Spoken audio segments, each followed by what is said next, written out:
Hello friends, arithmetic progressions ಚಾಪ್ಟರ್ಗೆ ಸ್ವಾಗತ. ಈ ಚಾಪ್ಟರ್ನಲ್ಲಿ ಯೂಸ್ ಮಾಡಿರ್ತಕ್ಕಂತಹ ಫಾರ್ಮುಲಾಗಳು. So to find nth term, so nth ಟರ್ಮ್ನ ಕಂಡುಹಿಡಿಯಬೇಕಾದ್ರೆ ಏನಪ್ಪ ಫಾರ್ಮುಲಾ ಅಂದರೆ A N is equal to A plus N minus one into D. So nth term A N ಏನಪ್ಪ ಅಂತಂದರೆ is equal to A, so A is the first term plus N minus one into D. So D is the common difference. So ಇದು ಒಂದು formula. Next common ಡಿಫರೆನ್ಸ್ನ ಕಂಡುಹಿಡಿಯೋಕ್ಕೆ D is equal to A two minus A one.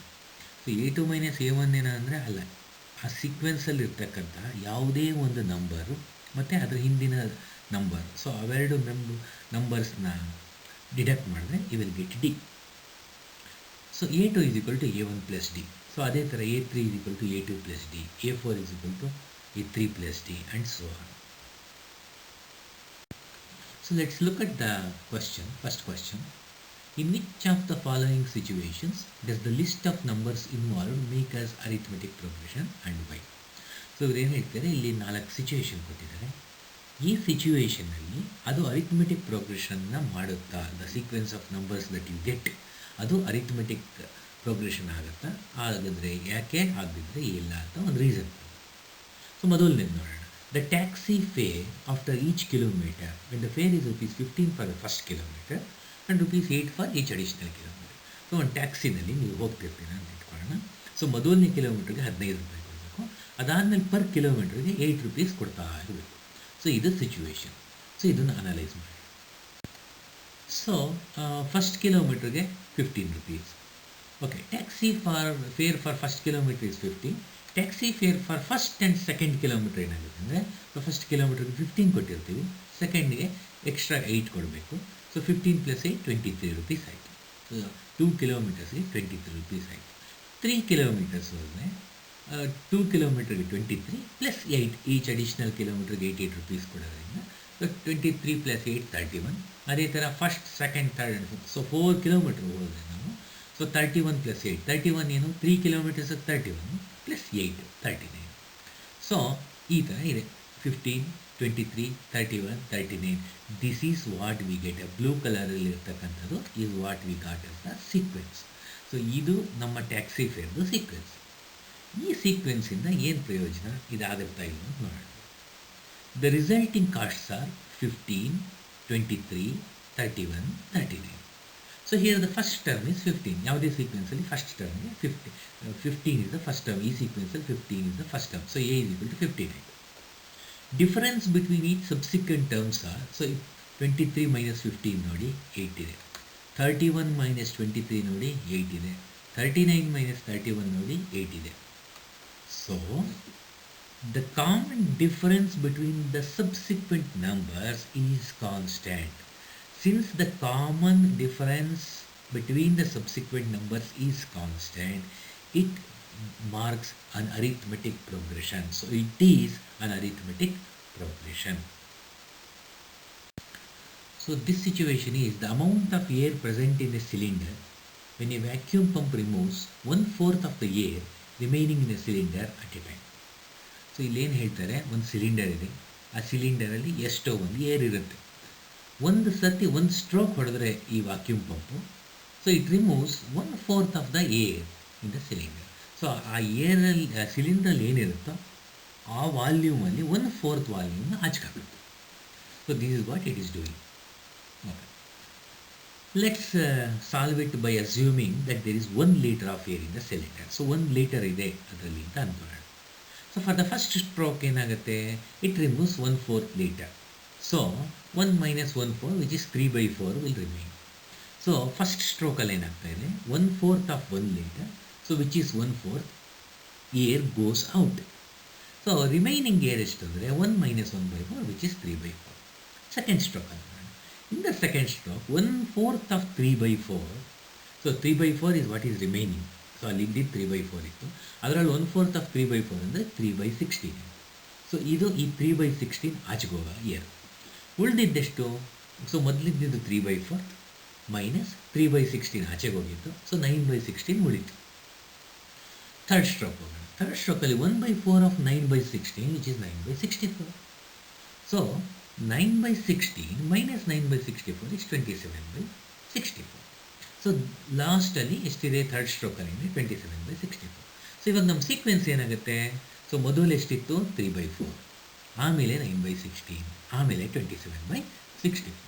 So the difference between terms ತೊಗೊಂಡ್ರೆ ಮೊದಲನೇದಕ್ಕೂ ಎರಡು second term minus first term A2 minus A1 ತೊಗೊಂಡ್ರೆ -3/16 ಬಂತು. A3 minus A2 ತೊಗೊಂಡ್ರೆ -9/64. So the difference is not common and not same. So this is not an arithmetic progression. So next situation, the cost of digging a well after every meter of digging, when it costs ₹50 for the first meter and rises by ₹50 for each subsequent meter. So ಒಂದು ಬಾವಿ ತೋಡ್ತಾ ಇದ್ದಾರೆ. So first metre ತೋಡೋಕ್ಕೆ ₹150 ಒಂದು ಮೀಟ್ರಿಗೆ. So ಅದಾದಮೇಲೆ ಎರಡನೇ ಮೀಟ್ರಿಗೆ 150 + 50. So ಈ ಥರ ಜಾಸ್ತಿ ಆಗ್ತಾ ಹೋಗುತ್ತೆ. ಸೊ 50 ಫಾರ್ ಈಚ್ ಸಬ್ಸಿಕ್ವೆಂಟ್ ಮೀಟರ್ಗೆ ₹50 ಜಾಸ್ತಿ ಆಗ್ತಾ ಹೋಗುತ್ತೆ. So for the first metre of the well cost is 150. So it is known, it is given. Okay, so depth versus cost ನೋಡೋಣ. ಸೊ ಫಸ್ಟ್ ಮೀಟರ್ಗೆ 150, ಸೆಕೆಂಡ್ ಮೀಟರ್ಗೆ ಏನಾಯಿತು? ಸೊ 150 + 50 ₹200 ಕೊಡಬೇಕು. ಸೊ ಥರ್ಡ್ ಮೀಟ್ರಿಗೆ ಆಲ್ರೆಡಿ 2 ಮೀಟ್ರಿಗೆ 200 ಆಗಿರುತ್ತೆ plus 50, so which is 250. So this is how it is moving. So let's observe the difference between the consecutive terms. So consecutive term is nothing but the cost. So the first 150 ಇತ್ತು. So A2 minus A1 ಏನಾಯಿತು? 200 minus 150 which is 50. So D2 ತಗೊಳ್ಳಿ. D2 is equal to A3 minus A2 which is 250 minus 200 which is also 50. So here observe that D1 and D2 is common, is same. Since the common difference is constant, so which is same, which is 50 in this case, this sequence is an arithmetic progression. So next situation ಏನಪ್ಪ ಅಂದರೆ, the amount of money in the account every year when ₹10,000 is deposited at compound interest at 8% per annum. So ನಾವು ಯೋಚನೆ ಮಾಡಬೇಕಾಗಿರೋದು every year ಆ ಅಕೌಂಟಲ್ಲಿರ್ತಕ್ಕಂಥ ಮನಿ ಏನಿದೆ ಅದು 10,000 deposit ಆಗಿದೆ, compound interest 8%. So ಇದನ್ನು ನಾವು ನೋಡೋಣ. So initial amount which is we call it as principal is 10,000. Rate of interest is 8%. So formula ನಿಮಗೆ ಗೊತ್ತಿದೆ, P × 1 + R/100 to the power of n. So that is the interest, right, in case of compound. So first year ನೋಡೋಣ, ಆಮೇಲೆ amount ಎಷ್ಟು ಬರುತ್ತೆ ಅಂತ ನೋಡೋಣ. So at the end of 1 year ಏನಾಗುತ್ತೆ? 10,000 × 1 + 8/100 to the power of 1 which is 11,664. Second ಇಯರಲ್ಲಿ ನೋಡಿ, so after applying the formula 12,000 change ಬಂತು. Third year 13,000 change ಬಂತು. Now let us observe the difference between these consecutive terms. ಯಾವುದು? 11,664, 12,597, 13,604.90. So ಇದ್ರದ್ದನ್ನು ನಾವು difference ನೋಡಿದ್ರೆ, D1 ಮೊದಲನೇ ಕೇಸಲ್ಲಿ 933, D2 ಎರಡನೇ ಕೇಸಲ್ಲಿ 1,007. So since the common difference is not constant, so ಏನಾಗ್ತಾಯಿದೆ? ಕಾಮನ್ ಡಿಫರೆನ್ಸ್ D1 ಮತ್ತು D2 ಬೇರೆ ಬೇರೆ ವ್ಯಾಲ್ಯೂಸ್ ಇದೆ. ಹಾಗಾಗಿ this sequence is not an arithmetic progression. So next question, write first 4 terms of the arithmetic progression when the first term A and the common difference D are given as follows. So ಏನು ಮಾಡಿದ್ದಾರೆ? 5 questions ಕೊಟ್ಟಿದ್ದಾರೆ, 5 situation. So each ಸಿಚುವೇಶನಲ್ಲೂ A ಮತ್ತು D ಕೊಟ್ಟಿದ್ದಾರೆ. So they want you to derive the first 4 terms. So A1, A2, A3, A4. So ಇದನ್ನು ಕಂಡುಹಿಡಿಬೇಕು ನಾವು. Okay, so A is given. So first case ತಗೊಳ್ಳೋಣ. ಫಸ್ಟ್ ಕೇಸಲ್ಲಿ A is 10 and D is 10. Okay, so first term ಏನು? A. So A is 10, ಮುಗೀತು. Second term is first term plus D, the common difference. So second term formula ಏನು? First term plus D, the common difference, is the second term which is equal to first term 10, second term common difference D is 10, so it is 20. So second term is 20. Let's look at the third term. Third term is equal to second term plus 10 which is 30. ಅದೇ ಥರ fourth term is third term plus 10, so which is 30 plus 10, 40. So 50 ಇದೇ ಥರ ಹೋಗುತ್ತೆ. This is how the resultant sequence will progress. So this is a arithmetic progression. So ಇನ್ನೊಂದು situation is a is equal to minus 2. So first letter minus 2. Common difference is 0. Okay. So when the common difference is 0, let's say it is an interesting sequence. ಹೇಗೆ ಬರುತ್ತೆ ಅಂತ ನೋಡೋಣ. The second term is first term plus d, which is minus 2 plus 0, which is minus 2 only. Third term. Third term is second term plus 0, so which is equal to minus 2 plus 0, which is also minus 2. So in this case, first term is equal to minus 2, second term is equal to minus 2, third term is equal to minus 2, fourth term, fifth term, and it goes up to infinity. So this is also an arithmetic progression. So minus 2, minus 2, minus 2, ಇದೇ ಆಗ್ತಿರುತ್ತೆ. ಇದೊಂದು sequence. Okay, let's move to the next sequence. So here a is equal to 4. So first term is 4. The common difference is minus 3. Okay. So first term is 4 ಕೊಟ್ಬಿಟ್ಟಿದ್ದಾರೆ. Second term is first term plus d. So which is 4 plus of minus 3. d is minus 3. So which is 4 minus 3, which is 1. So third term is second term plus 0. Sorry, second term plus d, which is equal to 1 plus of minus 3. So 1 plus of minus 3 is minus 2. So and so on. So it comes like 4, 1, minus 2, minus 1, minus 8. So ಈ ಥರ ಬಂದಿದೆ. Let us look at this problem. A is equal to minus 1 and d is equal to half. So first term a is minus 1 given, already ಕೊಟ್ಬಿಟ್ಟಿದ್ದಾರೆ. Second term is first term plus d, so which is minus 1 plus half, so which is minus half. So third term is second term plus d. So second term is minus half plus half is the d, which is equal to 0. Fourth term is third term plus d. So third term is 0 plus d is half, so which is equal to half. Okay. So the resultant sequence is minus 1, minus half, 0, half. So let's look at the next problem. A is equal to minus 1.25, d is equal to minus 0.25. So first term is 1.25, minus 1.25 ಕೊಟ್ಟಿದ್ದಾರೆ. Second term is first term plus d, so minus 1.25 plus minus of 0.25, which is 1.5 minus.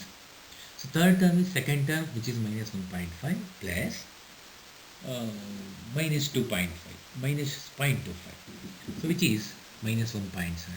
So the fourth term is third term, which is minus 1.75 plus d, which is minus 0.25, so minus 0.2.